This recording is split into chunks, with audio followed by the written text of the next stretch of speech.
Berlangsung di ruang kuliah lantai 4 Pasca Sarjana Universitas Islam Malang, telah berlangsung proses lelang non-eksekusi sukarela.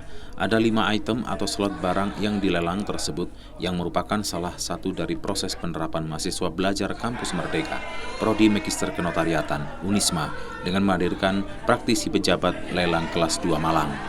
Dalam kuliah tamu, proses lelang tersebut menghadirkan pejabat lelang kelas 2 Purwaning Rahayu Sisworini. Menurut Ayu, lelang non-eksekusi adalah lelang untuk melaksanakan penjualan barang yang oleh peraturan undang-undangan diharuskan dijual secara lelang.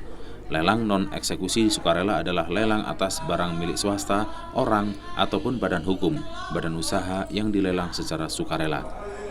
Dalam proses lelang tersebut, barang yang dilelang merupakan barang bergerak ataupun tidak, seperti perhiasan, kendaraan, atau lainnya, dan tentunya barang yang dilelang tidak dalam sengketa. Pemilik barang memberikan kuasa kepada pejabat lelang kelas 2 untuk bisa dijual kepada pembeli tertinggi dengan sistem lelang.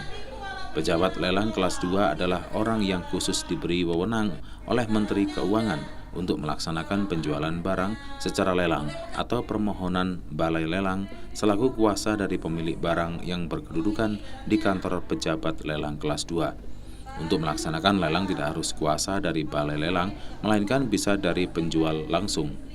Untuk pejabat lelang kelas 2 itu memiliki kewenangan untuk lelang non-eksekusi sukarela, sedangkan pejabat lelang kelas 1 memiliki kewenangan untuk melaksanakan lelang eksekusi, non-eksekusi wajib, dan non-eksekusi sukarela.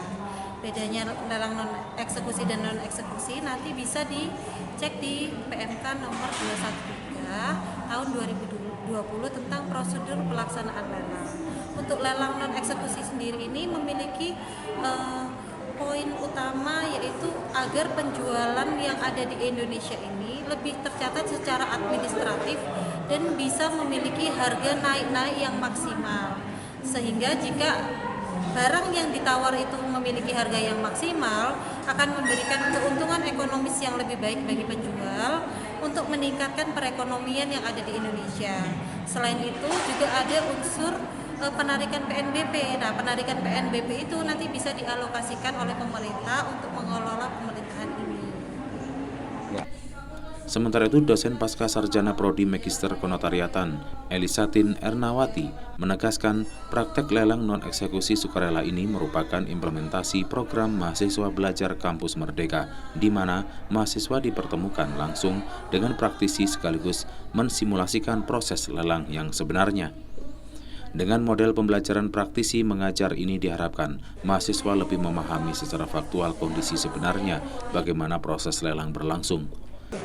Jadi gini, Mas, saya sampaikan memang sejak awal MKN Unisma itu saya sendiri sebagai pengampu mata kuliah sangat-sangat ingin bahwa mahasiswa tidak hanya belajar teori saja, tetapi benar-benar tahu aplikasinya pelaksanaan lelang oleh pejabat lelang kelas 2 itu seperti apa.